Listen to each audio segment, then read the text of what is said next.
এটা মুকুল বড় এটা প্ৰবঞ্চক মাষ্টাৰ এজন সেই গড়েশ্বৰৰ এই মোৰ পৰা 10 লাখ টকা লৈ গৈছিল নে মানে আজি দিম কালি দিম এতিয়ালৈকে মোক ঘূৰাই দিয়া নাই এই ধাৰে লৈ গৈছিল সি 4টা কিস্তিত 10 লাখ হৈছে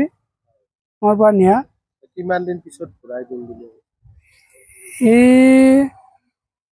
2019 চনতে নিছিল সি তাৰপিছত সি দিম পইচাটো মই তই টেনশ্যন ল'ব নালাগে মই ডাবল দিম এনেকুৱা মোক ডাবল নালাগে মই ডাবল বিচাৰ কৰা নাই মোৰখিনি মূল নিয়াখিনি মোক মই দিলেই হ'ব এই 19 পৰা আজিলৈকে পইচাটো ঘূৰাই দিয়া নাই এই 19 চনৰ পৰা আজিলৈকে সি মোক পইচা ঘূৰাই দিয়া নাই এতিয়া মই আইনৰ সহায় লৈছোঁ মই আইনো তাক এতিয়ালৈকে কোনো ধৰণৰ মানে ষ্টেপ ব্যৱস্থা লোৱা নাই তালৈকে এৰেষ্ট ৱাৰেণ্ট গৈছে কিন্তু তথাপি তাৰ এতিয়ালৈকে এৰেষ্ট কৰিব পৰা নাই তাক কেইবাৰমান গ'ল এৰেষ্ট ৱাৰেণ্ট এতিয়ালৈকে 3বাৰ গ'ল 3বাৰ গৈও এতিয়ালৈকে তাক এৰেষ্ট কৰিব পৰা নাই থানা কি পৰে থানা তাৰ গড়েশ্বৰ পৰে গড়েশ্বৰৰ আৰক্ষীয়ে কোনো ব্যৱস্থা লোৱা নাই গড়েশ্বৰৰ আৰক্ষী কোনো ধৰণৰ ব্যৱস্থা লোৱা নাই নলোৱাৰ কিবা কাৰণ থাকিব পাৰে নলোৱাৰ কাৰণে কিবা কাৰণ থাকিব পাৰে এইটো কাৰণে মই এতিয়া আকৌ মচুলপুৰ পদতো মই মানে আইনৰ কাপ চাপছি মই এতিয়ালৈকে মচুলপুৰতো এতিয়া কেছ চলি আছে হিয়াৰিং আছিল আজিও অহা নাই এতিয়া মই ন্যায় বিচাৰে পইচাটো ৰিটাৰ্ণ লাগে মোক এতিয়া আইনে মোক ন্যায় দিয়ক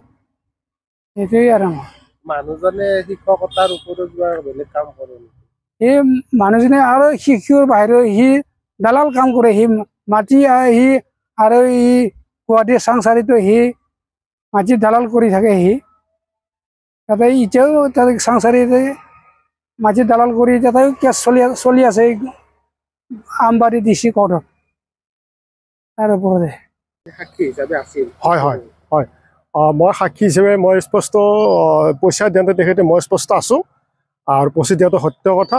আৰু তেখেতে 3টা কিস্তি ঘূৰাই দিয়া কথা আছিলে আজি পৰ্যন্ত তেখেতে পইচাটো ৰিটাৰ্ণ কৰা নাই যাৰ বিনিময়ত তেখেতে বহুত পেৰিচিনি হৈছে ঘৰৰ অসুবিধা হৈছে তেখেতে তাৰমানে কি কাৰণ যি কাৰণ কাৰ কথা শুনি পইচাটো দিয়া নাই আমিতো নাজানো মই অনুৰোধ এইটোৱে কৰি বিচাৰিছোঁ যে অতি শীঘ্ৰে তেখেতে এইটো চিন্তা চৰ্চা কৰি পইচাটো ৰিটাৰ্ণ দিব লাগে নহ'লে অন্যথা এটা বেলেগ ব্যৱস্থা পৰ্যায়ত গুচি যাব তেখেতৰ চাকৰিৰ কথা আছে